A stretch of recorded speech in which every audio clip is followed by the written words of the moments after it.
season to take their rookies and their scrim performance and transition that onto the stage, and it looks like they've almost completely done that. Dardoch is playing like he does in scrims, fast, loose, not afraid to buy damage, cooldown reduction, and make consistent plays constantly. I mean, this is the best TL's looked all season. Oh, yeah. They have absolutely dominated every aspect of these last two games. And as NRG, I mean, it's like Jat was saying, right? It's like, what do you do? You know, it's something where you have to be able to keep a positive mindset to even have a chance. Well, look at how fast these picks and bans go, though. These teams were absolutely on the same page for what they wanted to do. NRG, I think, knew Gragas was probably going to be the first pick on blue side, just like it was over in Game 1. This time around, they steal away the Janna, and it's now Impact who gets the Ekko, who was like, you know what, it did so well against my Maokai last time. Let's change this around a little bit here. So NRG are making adaptations. There is no Azir ban. As Jat so eloquently said, yes, he would play something else instead, but the pick's still coming fast and furious. Matt, taking a page, I think this is actually probably support Karma, though. Taking a page from Adrian's book and being like, yeah, let's go shield max Karma and keep Piglet alive. Yep, shield buffed on the R when you use the mantra on it. As soon as you get level 6, that buff takes effect. It's actually incredibly powerful. Karma, just as a support champion, is incredibly annoying, and if you are a player who realizes and becomes a little less selfish because you want to throw Qs out and just do the burst damage as Karma, if you start focusing on shielding your team, it's actually incredibly potent as a support player. Yeah, and I mean, Nautilus for Lourlo, he's looked great out in all season. I think it's actually been his best champion throughout the season. So definitely something where he's going to be extremely comfortable. And there's still a chance it's Nautilus for Matt. Not that I think it's one of his best champions, but Nautilus is pretty good into Janna. The hook comes out so fast that even if you get hit up with a tornado, you're still pulling that person in. They're still getting rooted. You can still use the targeted ultimate. So you can't really disengage the way Nautilus gets in on your team. We'll see where it ends up going after all. There's plenty of choices still to be made. Of course, a lot of flex picks for Liquid. But with a really fast champ select now, NRG have locked in their jungler and their AD carry. We know where almost all these champions are going. Yeah, I really like this from NRG. I think this is really solid, saving last pick, counter pick, because of course, that Zed being locked in there for FeniX. So now GVM, he's going to have to think about what he wants to play into that. You can play Lissandra and a few other champions as well. Liquid just played Blitz chess with their pick and ban. I think they took like aggregate 45 seconds for their entire champion select. Up 2-0, your move, boom, boom. Yeah, right? I mean, they basically pre-indicated all these moves, and turns out that, yeah, they were legitimate legal moves, and in they go. So, blind pick Zed in the mid lane for FeniX. It is support Karma after all. Yeah. I mean, like, yes, Nautilus could go into the bot lane, and Karma could be played top. Like, these are still flexes technically, but I'm pretty sure it is support Karma. And now NRG have to say, okay, well, mid lane pick up. Azir's up if you want it, but not into Zed. GBM, though, he has had some tricky champions. Will it be the Zillion here? Keep people alive? Are you surprised at all that TL did not want to have Azir, you know, with the amount of success they've had so far? Yeah, they didn't want it. It's strange. Ari into Zed, this is definitely a pretty good one. Nope. Okay, this is risky. Now, they do have a poke team. Jhin Varus is some poke. Like, let's be real here. That's some scary stuff to put in there. But you are opting into Varus versus Zed, and that is hard. If you're a good enough Varus player, every time he ultimates, you know you can throw your Chain of Corruption immediately behind you and time it. But I mean, the thing is, not only are you just opting into the Zed, you're opting into a Nautilus, to a Gragas, two champions which are going to be really happy to engage onto that Varus. If the Varus gets Flash Body Slam ulted in, or point and click, you know, Nautilus ult, there's a lot of ways to actually catch this Varus. So definitely going to have to be played exceptionally well by GBM here. Yeah, and not a lot of disengage on NRG. You just really have... You have Janna. You have the Janna. You have Ekko being scary, which he's not. Not really. Yeah, you're going to have to rely a little bit on your AD carries to peel and use their slowing abilities. Technically, if Impact plays perfectly, he can set up a 2.25 second stun for when the team does engage. He's like, just kidding, you're not fighting us anymore, but that is hard to do. Yeah, and I mean, if they do catch someone out, they have Elise Cocoon, they have the Jhin W to follow that up, you know, they have Chain of Corruption Varus, so they do have, you know, these CC options, and if they can chain that properly, they could hopefully, you know, get some picks, chase people down, use things like the Jhin ultimate to engage fights, but it's definitely going to be tough, and with how well TL's playing, we're going to have to see if they can pull it off.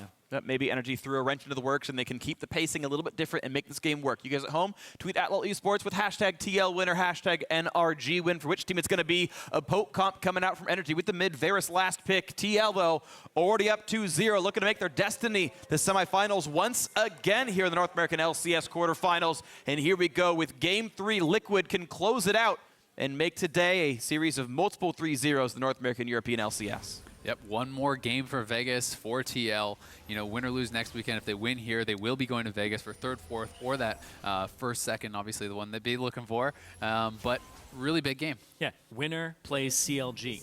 Yep. So Team Liquid, they haven't had to show too much here. This game, they actually opted into showing that Matt can play a little bit of support Karma. Oh, and Piglet does see the team is coming. How good's the CC? Not very. No Flash Cocoon comes out of Moon. Everybody spotted, so now we're going to be able to see Dardoch and Lourlo go to the top lane, get some lane swap wards down. Yeah, and I mean, a Flash Cocoon there would have been pretty darn risky. Sure. You know, Piglet, being a smart guy, hadn't leveled up any skills. He could have just leveled up his E, dashed away if he was really on the money. And Cocoon kind of sucks for a level 1 ability in the no jungle. kidding. So Not exactly the best. He'd need like a super hard leash, which then screws up everything else in the map. So yeah, wouldn't have been awesome. Doesn't go for the play after all. It's actually 10 gold earned by Liquid off of the trinket ward being killed. That was placed so aggressively by NRG. But otherwise, it is still a not quite blind lane swap game. There are plenty of aggressive wards from NRG in that southern jungle. It's looking like it is going to be the 2v2, though, with Altec heading bot. KonKwon already sitting down there. You know, Janna Jhin is a pretty strong 2v2 lane. So, you know, if this were the game that they could do it, this would be the champions that they would need. yeah, that's what I'm expecting. I expect that NRG are saying this is a very powerful combination to have, extraordinarily powerful, that this is what they want. They want to see if they can test their meta, Altec versus Piglet, and seeing if they're able to actually come out with an advantage here, or at least even, because NRG have just been getting smashed in this lane all day. Well, it's already a small disadvantage, though. NRG weren't quite sure what the startup was going to be, and Impact ended up being in the mid lane as they realized it was equal lanes, had to burn TP to get up there. And Dardoch is immediately heading towards Elise. He's going after Moon. He's going to bully the other rookie here. Right, he knows Elise started bot side because of the fact that Impact he doesn't have smite. TP'd. Oh, man. Dardock has smite, steals a red buff, walks away with swagger, and KonKwon's losing health too. Yeah, some good poke there onto KonKwon. You know, Scar was talking about poke versus Janna, right? Karma's got lots of that. This slows you down so much as Moon on the other side. Getting your red buff smited away from you, you no longer have those easy ganks with the long range auto attack for the fade away. But Dardoch is now, it's 2-0 up for TL. Moon is on the back foot. Not only did he not make plays in the first series, we're seeing now he's being put back even further. And this is just mentally taxing. This BO3, you've been losing the jungle matchup all day. Oh, wow. And Dardoch, he's looking for top. He's looking for impact already. With how much Impact has been pushing, and he's got no flash, and he's got no health bars either. Dardock looking for the play, will not land body slam. Impact will get the shield, will not get the stun though. The re-engage coming in, body slam up in 4 seconds. Auto by Lourlo roots him, but nothing else gained. No flash lost, and Impact can walk back into lane. Yeah, good patient play there by Impact, able to read the situation, not blow his flash. You know, seeing the Gragas' level 2, he didn't have the Q to slow him down, and that kind of hurt him a fair bit actually there. And you saw Dardock feint a body slam flash, and it didn't connect, so he didn't get the cooldown refund. And unsurprisingly, yeah, nothing too scary happening. Moon actually, though, making a really smart play after seeing the failed gank, runs in a bot lane, goes to steal the red buff, so will equalize that. But again, Impact, tight timing. Yeah, quick dodge there by Impact, and you know, Dardoch was making his return, so that could have been a lot of trouble for Impact had that Q actually landed, because body slam flash still available. Exactly, but that's going to be really good for Moon, who gets the red buff on the opposite side of the map here, and evens up the experience a little more, because you can see just in the CS values. He can counter jungle more. He actually gets off of the Raptors early, looking to maybe make a play on FeniX. GBM, though, playing pretty aggressively on that Dardoch, continuing to stay topside. This is a risky dive. Impact shield will come up soon. Yep. TL likes to dive. They're going to wait it out. He gets a double stun, though, which means he gets a couple of attacks down. The minion wave's still there. Impact losing a ton of health, and that is an easy pickup on first blood. Flash Cocoon, and he predicts it on a FeniX, but there's just not enough damage left anymore. Yeah, that was too aggressive. That must have been GBM just saying, we're going to go for this gank. And Moon, seeing the gank happen top, he's pressured, and that was just too much of an extension there to go after that Zed. Yeah, and now the trading in the bot lane, KonKwon getting low. Well, the root back on a Piglet. Empowered W comes in, actually, for plenty of damage on the root there. Locks him in place, but not too much gained. Yeah, beautiful, actually, Flash Cocoon there from Moon reading it. Sure. But it doesn't result in anything. And such a well-executed dive in the top lane. They waited out the W coming down there from Ekko, which was the key. You know, they didn't dive into the stun. The turret wasn't on them until afterwards. Perfectly played. That's what I really like about Team Liquid is they're such an early game action team. Their mid game might be a little stagnant, but they love to get those early game advantages. And Dardoch will dive every time he sees the opportunity to do so. And I feel that Matt Dardoch and the rest of the team have gotten on the same page of how they execute these dives, and that one was just don't get over eager. Wait it out, very patient, and it pays off. They don't panic in these situations. And we're talking about their first playoffs. I mean, the worst part is, you know, Dardoch and Lourlo, neither of them even had to blow a summoner for it. Like, that was free. And it's got to be so frustrating for Impact having Dardoch come 3 times in a row and nothing else is happening for your team on the rest of the map. Right.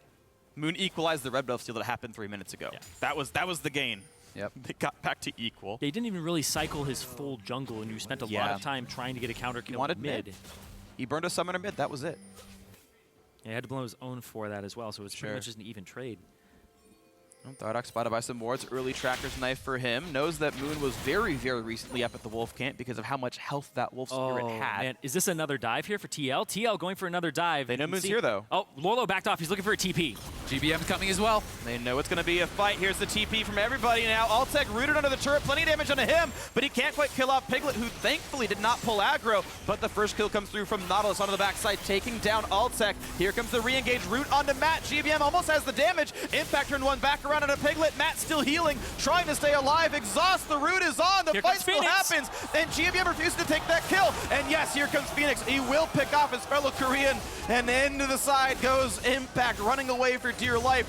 Ends up being in total 4 for 2 Liquid, winning that fight by a kill. What a disaster. GBM cannot even finish off Matt. Matt healing with the W's, keeping the shields up, has the exhaust at the very end, and GBM didn't have a ward. He couldn't actually ward that last bush and get that final auto. Yeah, we're seeing that more and more with Karmas, is they're baiting you in. They're using the R and the W to heal themselves. They exhaust you during it, so they get the double heal, and they stay alive, and then you're already overcommitted. FeniX comes in. Lourlo, he's actually just going to walk up here, and after that root onto Altec, just pops him, flash E, but now GBM was already on his way down. They had spotted Dardoch with the Wolf Spirit, and now Matt throws it out, shields himself, runs away. GBM flashes forward, and then it's the mantra. Oh, wait, no, it looks like it was just the regular W. You guys baited me. Hey, I didn't say it. Anyway, that's going to be FeniX arriving just in time. So Matt, yeah, went through the 2 bushes, and he just ended up outplaying GBM there. The 3 for 2 was that fight, +1 because of Matt living. And keep in mind that this game is very close, right? Like, we've definitely had some good things happen for Liquid. They're up 2 kills, but they're only up 800 gold with those 2 kills. The farm game is actually in advantage to NRG. If there's a game they can win, it's this one. And I mean, impressive so far from Impact. He's actually, you know, up on farm, even with all the attention that is. Oh, Moon. Uh-oh, Moon. Wrong side of this turret. He's got nowhere to go. Repels up. GBM's already there, though, so this would be... Has no real targets, but buys enough time. Gets down in time that his team was able to get him away. And Moon lives. Yeah. It's kind of a fight that TL don't want to continue because GBM had left mid lane. FeniX continuing to farm. So, typical. This is how he gets the CS advantage, right? Yep. Refuses to leave lane, gets a lot of gold, and is that late game insurance. Something I'm just noticing now, Lourlo maybe going for this. Oh, wow. But KonKwon actually not taking exhaust, so no double exhaust against the Zed comp. Yeah. That's really weird. KonKwon does not need Ignite on Janna. They obviously just were hoping to win lane that hard. That's the only thing that tells me, because I think that is You're really not going to win lane that hard. Yeah. I know, but I mean, what else could it be? There's not a lot of self-healing. I mean, Dardock has some with the passive, and okay, Piglet will have some with lifesteal, but... Yeah, but that is really strange to me, and that's going to hurt them a lot as the game goes on. When you do not have an exhaust ready for that Zed, he's going to do work. Yep, he will. Well, we'll see what they can do with this one. NRG, again, not that far behind. 1100, certainly not the best, but this top lane kind of par for the course for that team. Top lane turret's taking a lot of damage from Lourlo and Matt, who's pounding on it here. KonKwon clearing a ward on the bot side. And so, yeah, they know that it's going to be just a one-on-one in the top lane now, as we see Matt back ahead. I'm looking at Dardoch again. Guy's got 100% kill participation, just like he did last game up until the very last kill. But actually, he's just having an incredible day. Dardoch has been getting better and better, and now he's performing like he was in scrims, and now he's taking over games. But in this one, he's on Gragas. He's not exactly going to be the one carrying this game. That's what you think.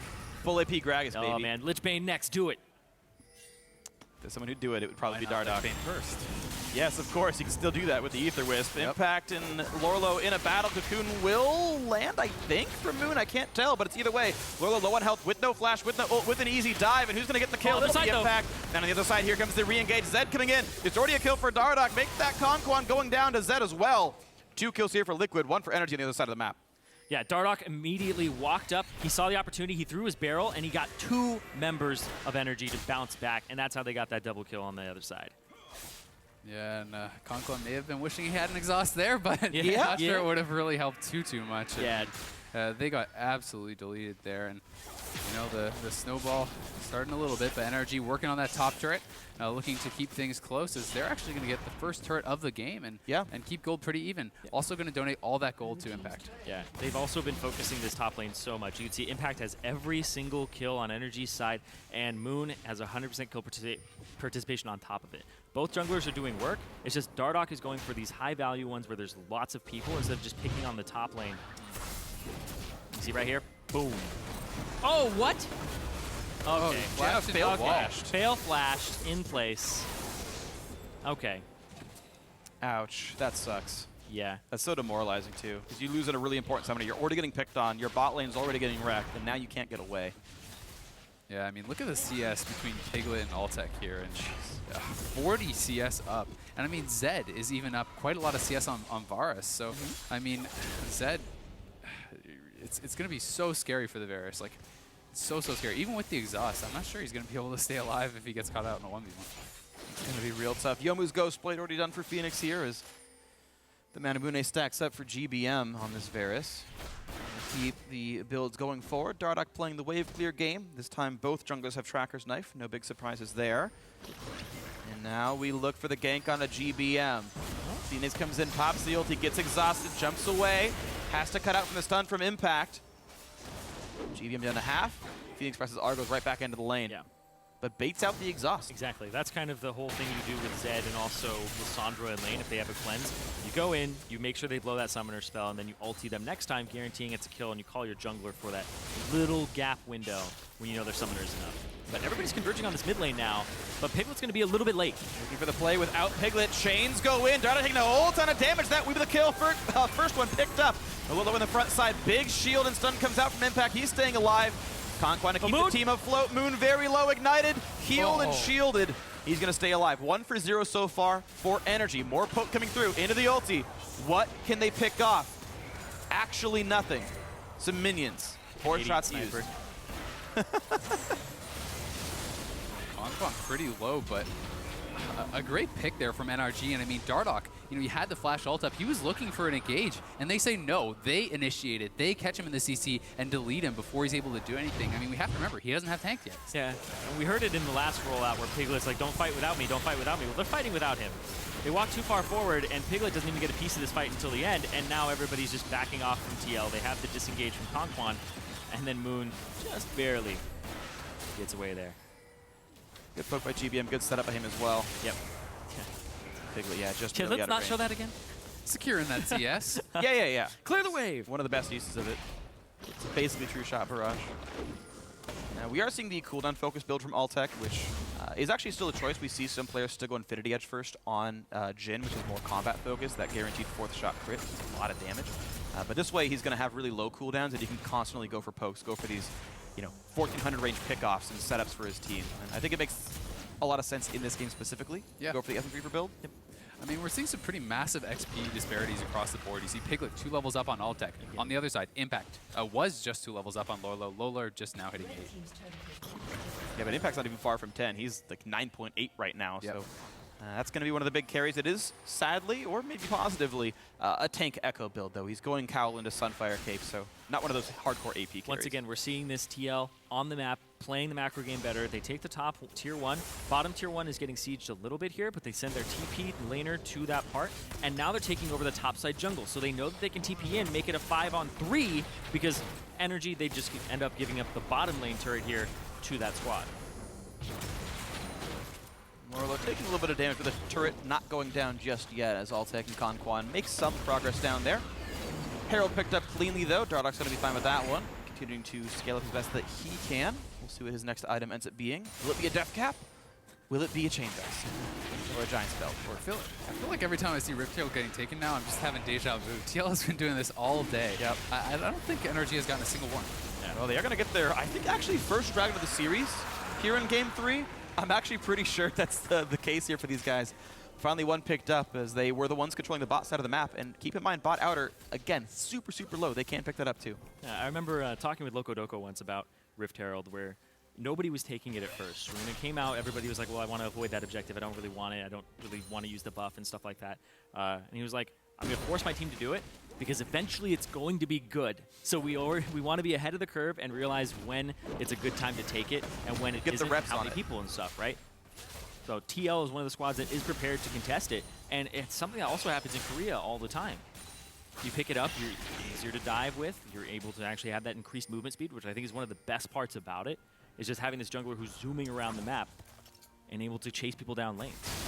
Yeah, one of the always make the plays. Most interesting things about it is if you don't have safe wave clear and you actually get aggro from those minions, they do a lot of damage even just to your champion yourself, and that can be something that you underestimate. Definitely can be. Dardoch clearing away more of the jungle. The team goes back to the bot side of the map. The outer turret never did go down. It's only at a scarce 373 health, that bot lane outer turret on Liquid's side of the map. And never got pushed by NRG.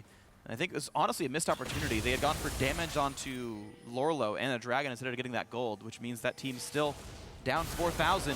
Mid lane pressure comes in. Look at the chain CC. Not a chance for Piglet. Way too far up on his own. Matt could not save him. And Matt had nothing for that. Piglet would have had to flash and save himself there. So that one's on Piggy. Great stuff from NRG, though. This is what we talked about. They need to have the chain CC and pushing an objective off it. This is exactly what they need. If they can pick up this mid turret, maybe pick up the bottom turret pretty soon here as well, as you pointed out, very low HP, they could be right back in this gold-wise. It's very close still. 2,000 gold. This is the closest this series has been in a single game. Yeah. Especially at this time of the game. Oh, yeah. And let's talk about why it's actually working for NRG finally. We said at the beginning of the day, if Moon can match what Dardoch does, NRG have a chance. 100% kill participation. He got Impact 3 kills in the top lane. He helped get the pick off on Dardoch earlier. He helped get the pick off on Piglet here. Oh, goodbye. Pick off FeniX. Goodbye, GBM. Yeah, he even used Exhaust, and he used his flash previously. He knew that the flash was down from the flash chain of corruption. So even if he flashed away, FeniX was going to go for the chase with the flash as well. You see the weakness of that matchup as it goes on later. The extra damage output from FeniX, pretty nice. He was able to burn QSS to get away from the exhaust, by the way. Part of why that kill even worked in the first place, second on QSS. But now the re-engage on mid lane. The outer turret's going to take plenty of damage here. When the Zed gets the QSS for you. Yep. Oh, all right. Impact and stun. Ooh, plenty of damage in from the stun. Dardoch low on health, looking for a bit more to do it. He won't go down just yet. Matt was able to provide some shields. And Piglet, the damage on the Moon. Stepping on top of a flower, though, losing more health. Impact slow. He's back to safety, flashes out. And now FeniX is in saying, hi, Impact. Welcome to NA. And, he's going to get away for this one. A flash comes in. Ulti's chained up. KonKwon goes down. Impact might be next. He's going to get slowed down by Gragas. The Wolves helping as well. The shield, the stun, it's not enough anyway. Dardoch gets the kill. A shutdown comes through. Whew, 3 in a row now. Liquid far ahead. Yeah, TL just firing back there, going very aggressive, turning the fight around. Piglet going forward. Lourlo getting in there with the flash hook. Just doing great stuff. And I mean, even on the back end, Dardoch with a great ult to help clean things up. Yeah, and this was started by NRG. You can see the TP from the backside. 3 men collapsing. And they're not going to have Varus at any point in this fight. So they wanted to hit quickly and swiftly, and NRG get 4 members here, but they already have to back off. And then Impact gets taken down. He's forced to ultimate out, or else he would have died here after getting that hook. Almost kills Piglet as well. Yeah. But this is also a 5v4. Keep in mind, Varus has never been in this fight yet. FeniX walked in much, much faster than GBM ever did, and that seemed a bit too aggressive. NRG, honestly butting off a lot more than they can chew at many parts in this series. I think TL's skirmishing is just way more on point than NRG's. And NRG, they're not identifying the right scenarios to do so. That was one where it was just too risky. You already had your Varus die. Yeah. I mean, I think what they were looking for was just get a quick pick on Dardoch and then get out of there, but it just didn't really work out. It looked like Moon stacked his cocoon with Impact Stun, and then so the Jhin root did follow it up, but they didn't have quite enough CC to actually take him out. It's really hard to kill Dardoch as well with the members that they had, because he already has 2 magic resist items and Merc Trip, so that's big. It stalls it, it makes it so that he's not going to fall down. So even with the stun, the primarily magic damage, Ekko and Elise were not able to chip through him at all, and you saw Dardoch was perfectly healthy by the end of it as well. Yeah, Mercury Tread, Spectre's Cowl in, now going for the Iceborne Gauntlet so he can, stack up that cooldown reduction. Dardoch's going to be a very suitable tank DPS hybrid here, and in fact, he's now joining FeniX in the bot side of the map, saying, you guys aren't defending the Zed split push. Well, just kill your turret with no response at all. And I mean, with the mid and AD getting this far ahead from TL, it almost doesn't matter that the impact is way up on Lourlo. Lourlo is going to be completely serviceable in these fights. He's playing Nautilus, he's building tanky, he's going to contribute. And, the same just can't be said for Altec and GBM. They need items to really have the same impact. They're just not going to have it. This is quickly falling away now. NRG had gotten some moments of map control. They got that first dragon, good for them. They've found some kills and some picks, but a 4-kill lead, a turret lead, a 5,000 gold lead as well. Yet again, 20 minutes in, huge lead for Liquid. I'm just whole team effort. Looking around and once again focusing on Dardoch here. He runs Inspire in his, I believe it's Inspire or Insight. The Summoner Spell cooldown reduction, Mastery, Insight. And he also just stacks Summoner Spell reduction. So he actually has a 210-second flash. You can get it even lower. You can get it down to 3 minutes with 180 seconds if you went Ionian Boots of Lucidity. But it just shows how early on he gets distortion on Gragas. Just shows he's looking for the body slam flash plays. TL closes games out by continuing to make plays, and I think this is better because when we saw them at the beginning of the split when they were coming in with these new rookies, it was all about just team fight 5v5 over and over and over again, and now it's no. We have these skirmishes that we win, we start them off very quickly. It's almost like a flash of lightning for TL. Right, yeah, very aggressive style with short cooldowns all around, and it's so far been mostly positive for Liquid here, looking to make a 3-0 run through their quarterfinal. And they may meet their destiny of facing Counter Logic Gaming in the semis next week. And making sure that they're going to go to Vegas as well for TL. Sure. And I mean, if you're sitting there watching this series as CLG, you've got to be a little bit nervous about a TL that looks this good. Yeah. I agree. TL, I got to talk with Matcom about TL at one point, and he was saying they are an extremely strong team, and they were not showing exactly what they had up their sleeve just yet. So TL's a squad that everybody's been saying they're super good. They're super good. Their scrims have been on point, and we're seeing that more and more as they become more comfortable. It reminds me of an interview from earlier in the season that Piglet gave, where he said, I know if we can make it to playoffs, we will come together as a team, and we will be the best team. And he was saying they could do it. And here, they're looking like, yeah, it's happening right now. They found all the parts. Yeah, they just needed the time, apparently. I mean, they had to fit the jigsaw puzzle together. Piglet and FeniX never changed playstyles. Yeah. Those two were the same. Those are the two remaining players, of course, right? Yeah. And arguably, they were the two best players coming into the season. I think most would say that. And it was figuring out, where does Matt fit in? Well, Matt fits in playing supportive supports, right? The backline shielders to help Piglet do what Piglet wants to do. Exactly. He doesn't need to engage. He was playing a whole bunch of Alistar at the start, remember? So he doesn't have to be that engaged. He can allow Lourlo to do that, who had to transition to tanky members when he was playing a lot of Fior, a lot of Riven in solo queue. And then Dardoch, well, Dardoch was on a team with Youngbin, who I talked to Dardoch, he was saying, yeah, I loved Youngbin because he would give me every blue and be like, I don't need it, you take it, because he knew who the carry was. So Dardoch's been kind of finding that balance of being the assist carry, being the carry on the team, and setting his team up, who has FeniX and Piglet on it. So they become a triple threat team, but he still has to give resources to FeniX, who loves to CS, who loves to have blue buff and all these other things that Dardoch was used to having on his last team. Sure. But now it's been pretty solid. Dardoch's doing well, many different styles. The tank this time around doing just fine on Gragas, 3, 1, and 5. Yeah, okay, he's one of the deaths, but still pretty solid for him. One of the 5. Yeah. 20% of the deaths. What a scumbag. Yeah, and I mean, it wasn't too long ago that, TL was only up about 2,000 gold, and the gold lead's starting to balloon over the last 5 so minutes. And, NRG, they're going to have to try to make something happen here. When you do play these kind of double AD comps, these poke comps, you really can't fall too far behind or it starts to crumble very, very quickly. You don't want to stall out. Yeah. As the map widens up, Zed just finds 1v1s on you. You need these setups with the word control. And actually, they found the ulti on the mat. Cocoon from the wings as well. That will be a pickoff, and finally, they find the way. And good job by Moon coming around the wings to help secure that one. But this is now a lead for NRG. They've only used one ultimate for that play. Their mini wave is coming in from the mid lane right now. 10 seconds so they can start hitting this turret. Yep, they've got to get more here. Great pick. They know they need to push the advantage, though. They need to get turrets. They need to close the gold lead. Here comes Dardock on the side, though. Yeah, they might have to see this. Piglet's already chunked down to half HP, and he risks getting dove on. This turret's most likely going to go down for NRG here. They're running out of minion waves, though. It's going to stick at about 1/3. More poke coming through, but that is a tanky Dardock. Lourlo still in the bot lane, walking over now from the river, actually going for the TP flank. This is the play. Matt's coming in. This is the battle that takes everything. Might be a little too late, though. Lourlo, he's looking for the right opportunity. And Impact's going to body block the hook path. Yeah, the rest of his team was just too far behind. A good thought as Matt was coming back up, but the rest of the team just wasn't fast enough to catch up to Lourlo, and they pulled the trigger a little too early. Yeah, well, good disengage there. Plenty of move speed in these guys. Janna helping with that one as well, as long as she's in front. Dardoch? Another route finds Dardoch. Cocoon's going to chain as well. The stun in from Impact, and here comes the curtain call. Who's it going to be for? Nobody. Into the back line goes FeniX. QS has his exhaust to make Deathmark do more damage, but it won't pick off KonKwon. Piglet? The re-engage towards Piglet. This is a low-health Lucian, but Impact's got to ult out himself. Tanks in the Nautilus ulti, revealed by a blue trinket, but there's no real follow-up. Gets his shield, stays alive. Nothing picked up in that one. Yeah, but KonKwon low, looking like he may have to back, and you know, TL cheating towards Baron, maybe going to look to try to get some vision topside jungle. He's still going to get it, though, with a smite, so Dardoch takes up the red buff, and he's still going to walk forward. He's still going to keep going. He still has Body Slam Flash. He's like full health. Body Slam forces the flash from Altec. Doesn't, again, Dardoch, I think 3 times in a row has just not gone for the flash, just letting himself bait the cooldowns. Yeah.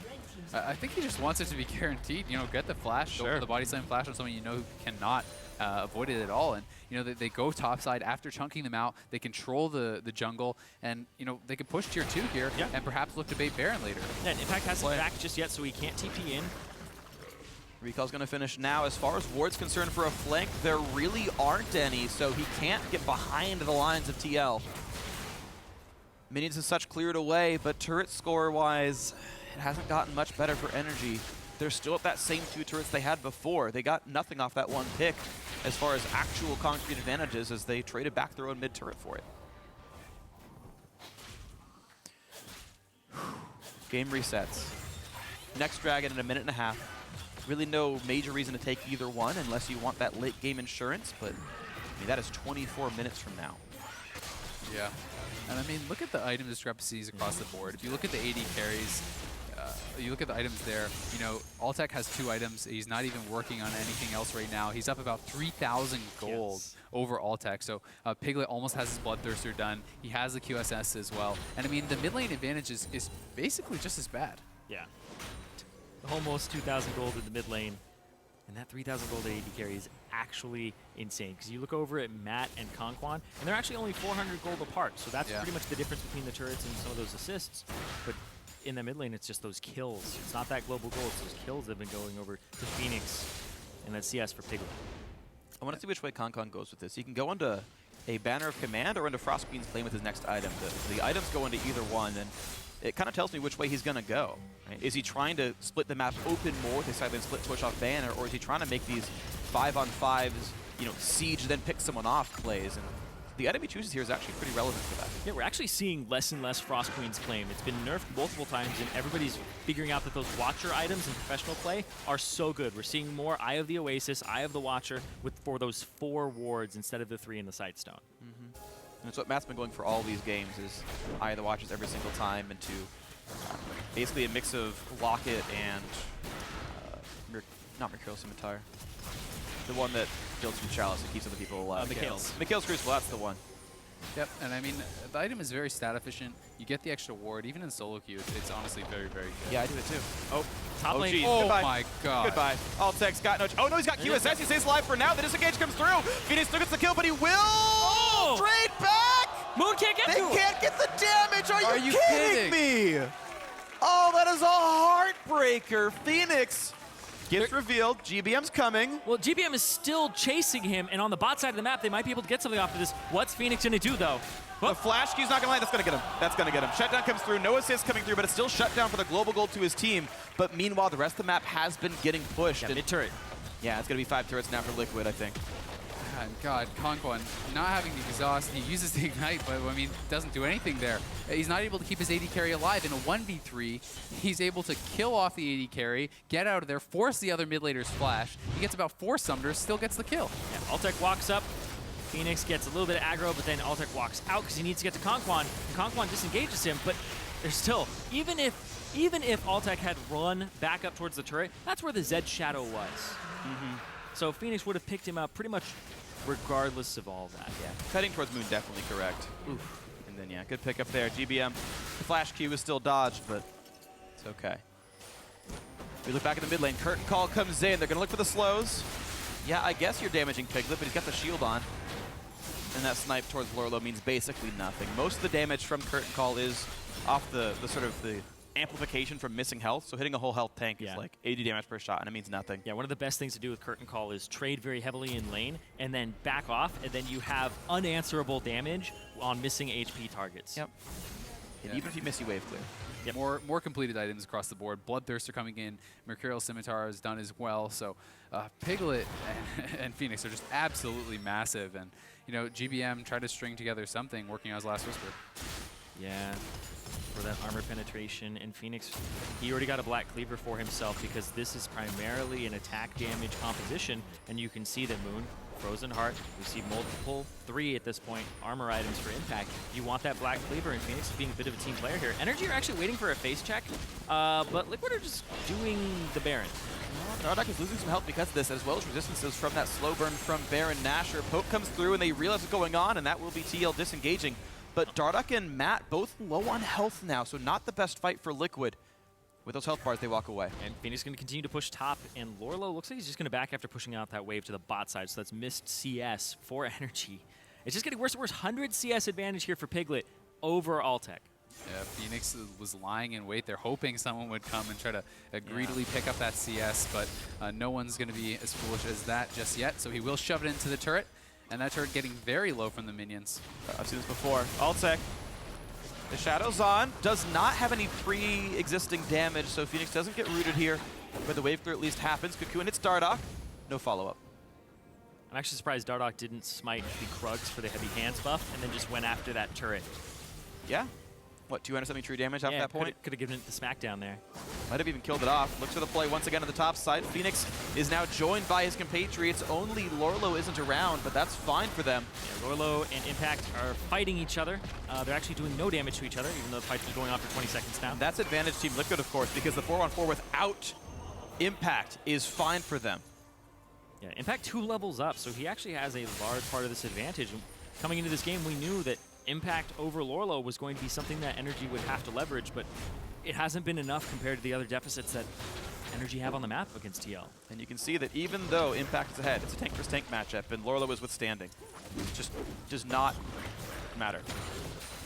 Yeah, I mean, Ekko is a playmaker, but he's not like a full damage build. This is not a full AP Ekko that's going to one-shot the backline, right? This is someone who's going to set up or follow up for your team. And yes, he has the advantage, but it's not enough when there's not the follow-up from the rest of his team. Yeah, and it was Banner of Command, by the way, touching back on it. All right, cool. And he actually went for the late Eye of the Watchers as well. So he has those wards up, is going for the banner to get the side lane control there somewhat. But the thing is, this team already has a slow, methodical side wave control. That's called Impact winning a side lane. So I'm not sure if they can get much more to really happen with that item, but they're certainly going to try to make these side lanes work. And if they can find these 5-on-4s, I mean, that is what NRG has gotten, is they've found these flash engages off of someone holding the side lane. So maybe this can exist. Blue Trinket comes down as Liquid once again start up on Baron Nashor. Lourlo's looking for the TP play. There it is on the back side. In from Impact as well. Moon taking damage from Dardock. Here's the partial engage. They get the root on towards FeniX, who QS as it goes in, and Piglet gets the kill. KonKwon's down. Root fails to do much. The anchor toss onto Altec. This could be the game-winning fight. A double kill for Piglet. They're looking for more. GBM on the wrong side of this one. Huge damage comes out. A triple for Piglet. They're going to want more. Moon is running away. Puts the shield. Impact in the middle of the team. Just doesn't do any damage. Another kill comes through. The shutdown and a quadra for Piglet. This could be the series-winning fight. 15-7. Both Dardock and Piglet have gotten 4 kills, 2 quadras here for this team, and they might be top 4 after this. And they're going to go for the slower burn in this one, though, as FeniX pushes the top side.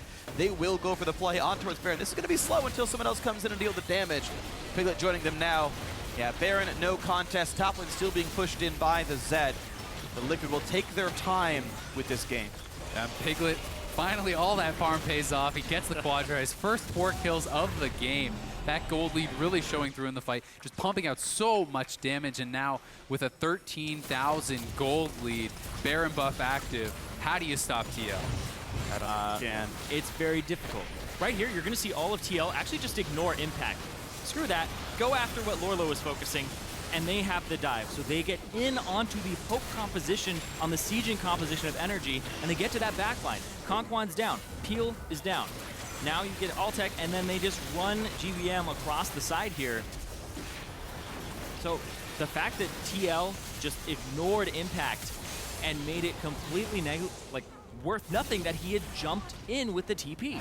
Lourlo seemed to be of more value, despite Lourlo being behind Impact in terms of CS and gold.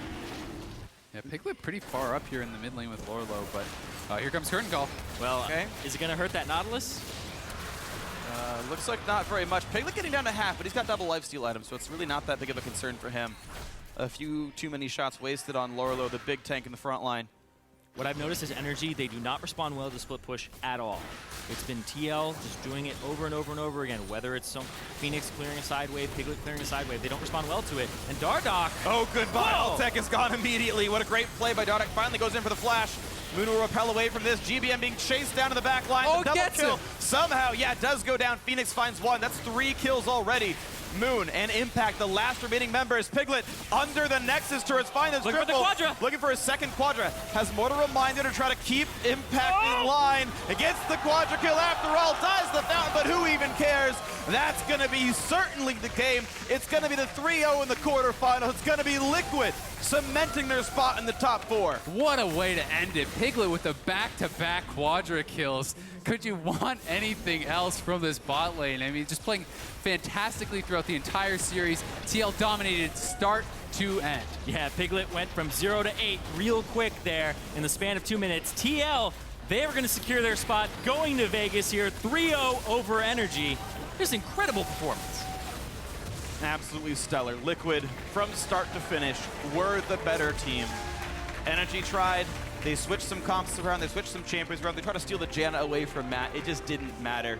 Liquid took care of business. Yeah, and you can see on their faces that's kind of what this was.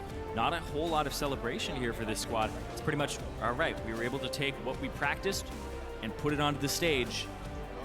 And it just seems more like relief, taking care of business, like you said. When you look this good in this series, you've got to be looking forward. You know, they've got to be thinking, what about next week? You know, what about the weeks after that? This is a team that is not going to be content with just the quarterfinals. And this is the great thing as well, is I think they're really happy about how yesterday went. With the TSM upset over C9, they don't have to play Immortals. They get to play CLG, which honestly is an easier road into the finals for them, for that maybe fated showdown with Immortals if they don't get too far ahead of themselves. But Liquid CLG, yes, that is going to be a fun one in the semis next weekend. Yeah, they beat CLG in week 8 pretty handily. They only gave 4 kills up to that CLG squad, and it was a fairly short game too, where Dardoch brought out the Elise once again. And I do want to talk about Dardoch more, because we've seen FeniX and Piglet, they have been known quantities on this team to be very good when unlocked, and Dardoch as a rookie has been having an amazing impact on this TL squad. Yeah. I mean, Dardoch's just equipped with bump keys here, man. Piglet and FeniX are unlocked every single game here for this one. This was the first game, actually, that FeniX didn't top the damage charts, but it was Piglet instead. It was a big surprise. The Lucian gets far ahead and does incredibly well for himself. But Liquid had all the answers, right? They were never hemming and hawing and delaying in champ select. They knew what their first pick wanted to be. They got the Gragas. That's fine. That's happy for them. You know, in both these cases, the Lee Sin comes out super dominant. The Lucian comes out. The Zed blind pick, super dominant again. Every single time. They knew what to do every single game, full confidence, and they crushed it. And I've got to say, I'm really impressed with FeniX. 2 Azir games, you know, he's slow playing it. We're talking about doesn't really have to get involved. He's just kind of farming it out. And then he comes out on the Zed. 6, 1, and 8. Really dominant scoreline. Was the catalyst to a lot of those teamfight victories, to a lot of the turrets going down as well with these picks he was getting. And he didn't even have to show that either. He could have just played another Azir game. It was completely available to him. And I want to talk a little bit about the energy side now, because of course, they're not going to be moving on at this point. They had, you know, a very rough series here, and it just looked like they were kind of flailing the entire time, and there wasn't really any adjustment they could have made in pick and ban or really on the fly, because those were macro things, and that was synergy is what was ending up falling apart there, and TL were running them around the map. And they were focusing that bot lane, too. That bot lane got shut down really hard. Altec was not able to contribute at all in this series. No, this is a game I don't think you can blame coaching staff on or even prep for. This was a more skilled team, made better choices throughout the entire series. Just day in, day out, Liquid crushing victories in the duo lane, constant leads for Piglet, level, turret, CS, you name it.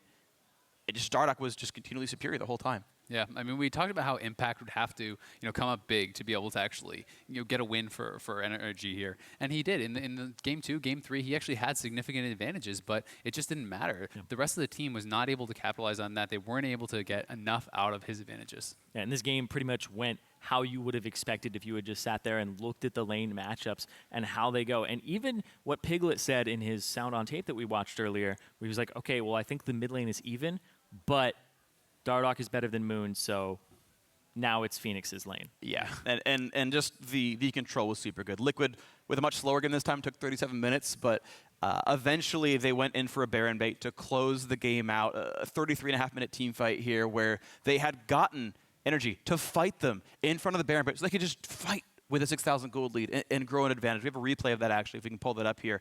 It's the first Piglet quadra. He got his first 4 kills in the game. When you want to walk me through it? Yeah, and when I think about the NRG squad here, I think about Poke. We didn't get to even talk about sieging with them because they never got in that situation because of things like this. The TP from Lourlo onto the backline and the completely ignoring Impact on the backside. Dive, the peeler, dive what you can of the squishies, and you can see Impact is just like, well, focus me, do something to me, and all of their squishies are down by that point. And Impact's the last one to die again. Yeah, just absolutely brutal for NRG. Yeah, the comp got upset, and we saw elements there from NRG. Like, we saw some of the picks come out, whether it was a flash into Chain of Corruption from GBM, whether it was a Cocoon from the wall. Like, these things occasionally happened. There were moments of solid play from NRG, almost exclusively in Game 3, honestly. The rest of the game, they were walked over. But those moments were few and far between. When Liquid got ahead, they took an extra turret. They took 3 extra kills, and they just snowballed the game way too fast. Yeah, and even when NRG wants to make something happen at one part of the map, TL is actually assessing the worth of it and saying, well, this turret is worth more than us just dying there. And we saw it where Piglet's taking top tier 1. And then the bottom tier 1 doesn't even go down because they put Lourlo there. Yeah. So they're not answering appropriately on NRG's side, and TL were able to just continue to trade, just small thing for a much larger advantage, and that just stacked up to the gold leads we were seeing in this game. Yeah, and I mean, the fact of the matter is when you're that far behind on gold, the picks are very hard to pull off. Of course. You look at the end of the game, Piglet was 7,000 gold ahead of Altec. At that point, it's like, what do you do? So looking forward, TL are going to have to be on their toes against CLG, because CLG is another team that has a fantastic early game, and they will punish you if you are out of position, and they trade the same way. Yeah, so it's going to be a tough one to watch for. It's going to be an incredible matchup, though. Both the semifinals going to be a whole hell of a lot of fun. But now we're going to check in with Dash at the analyst desk, who's got an interview with 2 of our